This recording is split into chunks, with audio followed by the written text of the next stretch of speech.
a roundtable du même sujet, which will cover the same topic c'est-à-dire les as enjeux planned, des négociations internationales, which is international entre Madame negotiations Diong-NIANG, qui est intervenue between tout à l'heure, Mrs. Nadia Maïzi Diong-NIANG, et who ASSOUMOU, qui est chercheur took au the floor centre earlier, Nadia de Maïzi, mathématiques appliquées, and qui Yasunu, travaille dans ses recherches sur la transition. who works Voilà. Et à l'issue de on cette table ronde, transition on pourra research. aussi prendre des questions Following du this public. Donc, n'hésitez roundtable, pas we à will en also envoyer sur WooClap take pour questions qu'on from the puisse les public, so do not poser aux hesitate to intervenants de la send table them ronde. Donc, je vous on laisse la parole. WooClap so that we can ask them to the roundtable participants. Donc, merci beaucoup, Aïda, Eddy, d'avoir accepté il y a très peu de Thank you temps, very much, finalement, de participer à cette Eddy and discussion Nadia, to sur, take part in this la question roundtable, des very last négociations. minute, thank you, on Parce the matter of que negotiations. Je voudrais savoir tout d'abord, Aïda, c'est I would like to know, Aïda, first of all, how the IPCC takes part toi, tu as pu en expérimenter. in these COPs and what was your experience? Thank you. C'est important de rappeler que le GIEC a été créé en 1988. Nadia, the IPCC was created in 1988 and its first report was published in 1990. And it's that report that pushed them to create the Framework Convention of the UN on Climate Change in 1992. So they invited nations to prevent any dangerous human intervention on the environment with the COPs that take place every year. So the IPCC gave the scientific basis for the creation of this Framework Convention, and then these reports had an influence on major decisions and major agreements to reduce greenhouse gases. So the Kyoto Protocol, and then with a second report, and then the Paris Agreement with the report of the fourth and fifth cycles. And then in the fifth cycle, there was a formal dialogue structure between experts and decision makers. And then we see that more and more, and I've seen when participating to the COP that the IPCC has a part to play, an important part to play in discussions, and the IPCC is also invited to provide information for the upcoming negotiations. The part played by the IPCC is to provide relevant information to government and the Framework Convention for COPs, but these information are not prescriptions. And more following the COP, people would want them to provide information for the future COPs, for the second global balance that will take place in 2028, if I've understood properly. Let me ask you if this trend of interest towards the information provided by the IPCC is increasing. Have you experienced that in the work of the IPCC researchers? There is something that has changed, and maybe more intentions. Maybe we shouldn't be prescriptive, but we know that there are results that are going to matter in light of the decisions made. So is this something that you have felt or experienced and that you can tell us about? Maybe.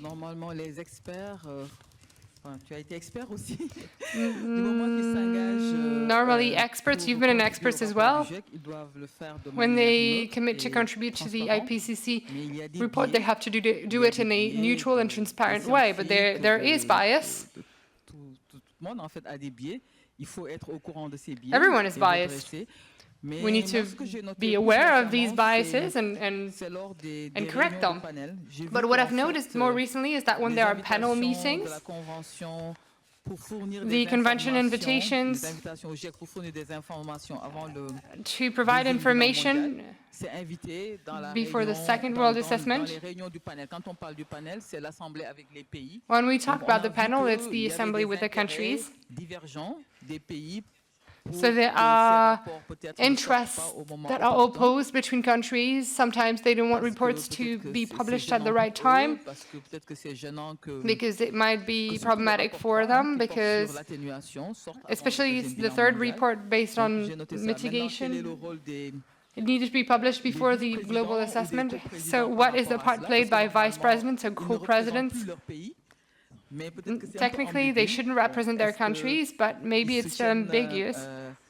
So do they support this in an equal manner, far from the concerns of their countries? If it's questions that depend on vice presidents, but we should be independent and not look at the will of our country.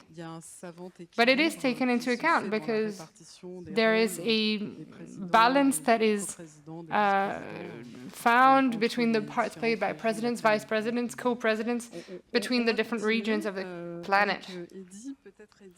So let's continue with Eddie. Eddie, maybe you can tell us,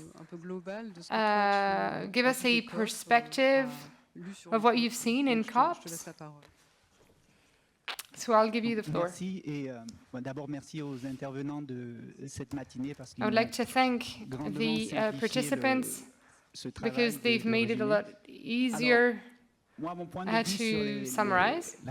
My point of view on COPs la perception d'une position africaine à travers ces and the African position, they were there first as observers.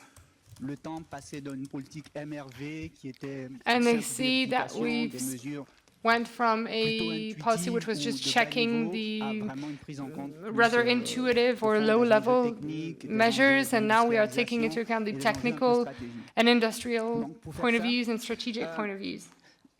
Voilà, j'ai récupéré différentes sources parce que c'est des choses qui sont so I have different sources assez connues. Voilà. Because it's things that are quite well known. So the position of Africa is clear, and it's been expressed before for COP28. Based on these 6 points, the efforts of developed countries, are they credible? So here we're trying to carry out the exercise that was offered before. If you were a representative of an African country, you can choose which one.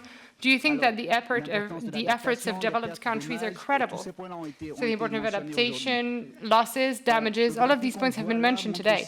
The graph that we see here also shows the evolution of assessment. So we had a historical COP with 85,000 participants, and we can see that in the history, in Nigeria had 60 representatives. So 60 representatives for a country of 400 million inhabitants. So the question it raises is, what's the representation of politicians? Do you trust your politicians? Are they the ones who are going to implement these policies?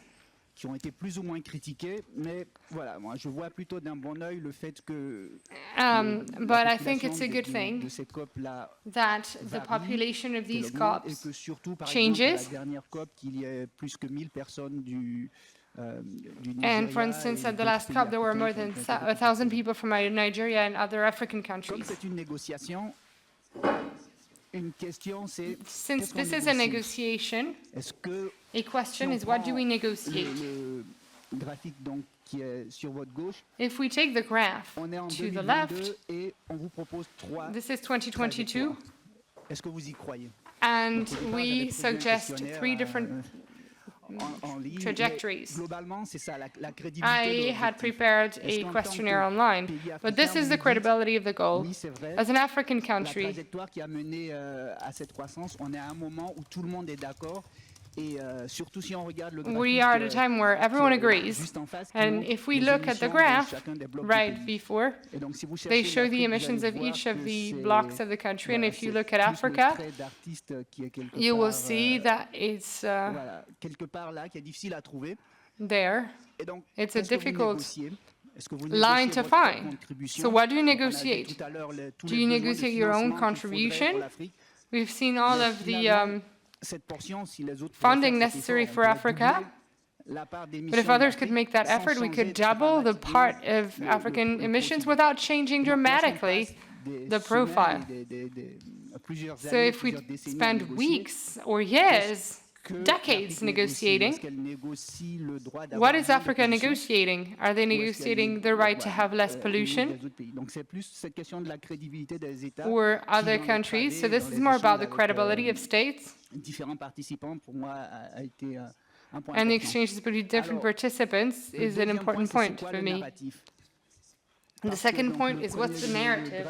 Because the graph that you see here, we've seen it. Developing countries are not going to make it alone. China, Africa, the whole of Asia is among the regions where we emit the most. If we look at the accumulated emissions, this is the old story where we look for Africa here. So Africa is 1.5 billion people. Out of these 8 billion, Europe, US were at 1 billion, and Asia were at 4.8 billion people. So when you look at these curves, you think, are we negotiating an objective which is credible, and what's the narrative? And we have this feedback from African countries which is very clear, which is to say Africa is not the biggest emitter. It wasn't in the past, nor historically, and this needs to be taken into account in discussions, which means that the focus of efforts should be on adaptation, because Africa is the continent, as was said earlier brilliantly, that is bearing the brunt of climate change. All of these curves are right, but what do we do with these curves? This can slow down negotiations. So, who do we turn to? We can discuss who's right, who best described the problem. Well, it's important to describe a problem from a mathematical point of view. Here we have the solar and wind curves. The practical question is, who do we turn to for this development? And today, if you look at the share of Africa in the curves above, if you are a representative of a country, who would you turn to massively develop solar energy? We see this balance of powers here, which is obvious. The only ones who manage to produce solar energy in a disruptive way massively have been China, and to a lesser extent the US, because they were lagging behind in less than 10 years.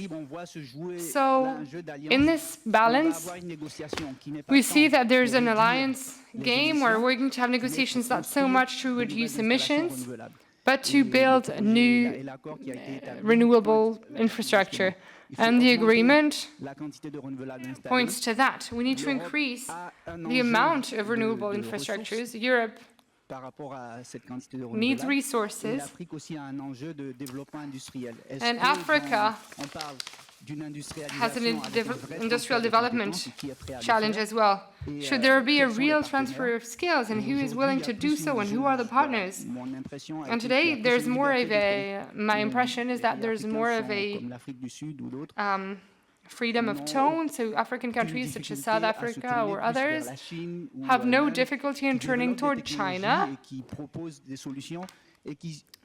that develops technologies and offers solutions, and by the way, are also the main producers for Europe. So we've talked about this. en Europe, aux États-Unis. There's been a lot of protectionist policies in Europe, in the US, to relocalize the renewable energy production because it's a strategic challenge. For now, it's not been the case in Africa, and it's one of the challenges Donc voilà, enfin pour la question of des these financements, negotiations. je ne redirai pas grand-chose, juste un ordre de grandeur, parce que ça a été l'un des succès. J'ai So demandé for Africa, comme ça just aussi, an idea lors of des the pauses à extent quelques-uns d'entre vous. of the need Quel a for été funds. I've asked a le few of grand you succès during de the la break COP, et ça a été what has been the great l'opérationnalisation success de of the COP, and donc, it's qui est been 700 millions. Et donc, the je mets juste en operationalization rapport of le this fund, parc so éolien it's offshore de 700 Saint-Nazaire million. en France, qui, And you can look at 2 the milliards Saint-Nazaire d'euros. offshore Donc, 700 wind millions, fleet c'est moins que l'épaisseur park, du which trait. is Donc, c'est un grand succès, mais il reste 2 encore du chemin à million faire. Et je euros. dirais So que tous les pays, it's a pour être provocateur, great success, but there's still a long way to go. And to be a little bit provocative, all of the developed countries should give at least one wind farm such as that of Saint-Nazaire to be credible in the negotiations. Thank you. Fadel nous a dit ce matin, on peut pas décarboner. So I'd like to get back to what Fadel said this morning. We cannot decarbonize without having decolonized. So in a way, qu'est-ce que ça évoque chez toi, la position de l'Afrique qui va dans les COP? Et déjà, est-ce que c'est how do you feel about this position of Africa that attends COPs? Are they being aligned? Because we talk about Africa as if it was a given that everyone would agree on a position. Is it a part of the debates? Is it a part of the context that you just described in terms of difficulties and challenges? Il y a des questions antérieures à la question des I COP, think that there are questions that predate the matter of COP. So the question of decolonization and development is far older than that of climate. So there is a convergence. We have to take action, and the world has to turn to the continent that has the biggest impact. Is it taken into account in COPs? Well, objectively, no.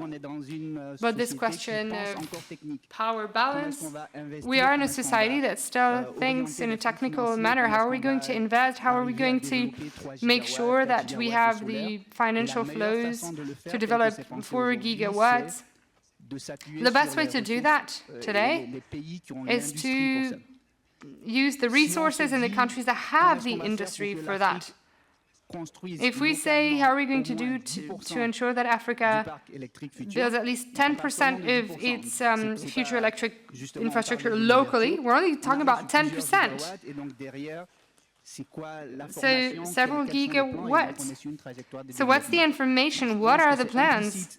And what's the development trajectory? So I think it's implicit in the head of negotiators, African negotiators, but it isn't for the content of negotiations. I don't know if one of you has data on the number of African negotiators. It was in one of your tables, I think, compared to the negotiators of other countries. Is it also a structural problem? And the number of discussions and places where we have to be at the same time? Is it something that you would like to react to? I'd like to react on the fact that African countries have to make an effort to attend negotiations based on scientific knowledge. There are very few countries that make references to their scientists at the IPCC or other working on climate impact to have the right knowledge with the latest scientific conclusions when they are at the COP. But we've seen over the past few years that there's been improvement, which is a good sign. Also, the other question that we can ask ourselves with regards to the IPCC is, ever since it's existed, there have been reports, that's for sure, but why aren't countries moving in negotiations? That's a question that keeps coming back up. Is what we're doing useful? Moi, je me dis que, bon, c'est vrai qu'il y a une inertie de la part des politiques, mais si on imagine peut-être there are negotiations that politicians can make, but if there was a world without COP or without IPCC, what it would be like? Maybe we're going in the right directions, but we're moving slowly, but we need to continue that way, and I encourage African countries to work with their country's scientists. So,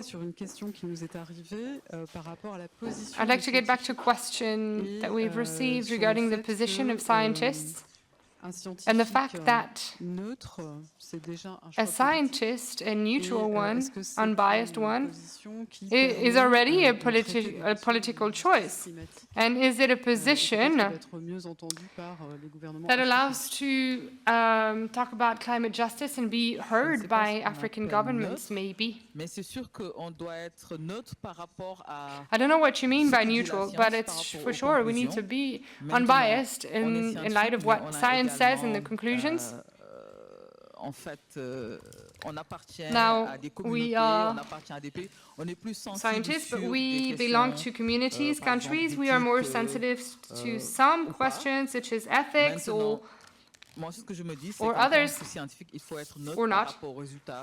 But as a scientist, I need to be unbiased when it comes to the results of science. We shouldn't try to change them. And I think that with regards to oil exploitation, we have problems as IPCC scientists. And when we go back to our countries and we say that to limit the increase in temperatures, we need to stop emissions and thus stop exploiting fossil fuels. And as you said earlier, Africa should focus on adaptation, but we know that if we continue to use fossil fuels, it will be harder to adapt. So there's a limit to adaptation, and sometimes this narrative is not well seen by our politicians, and so it's difficult. Last question to Eddie. We are asked if Africa hasn't become a playground for solutions based on nature, nature-based solutions, for the strategies of northern countries in their contributions. Is this something that you see in your analyses?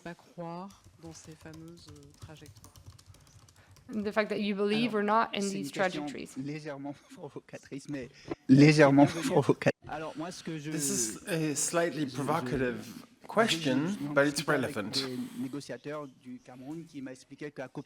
I discussed this with a negotiator from Cameroon, explaining that they were very tired in Copenhagen because there were not enough of them, and they felt like they were being taken around from one topic to another without really seeing the big picture.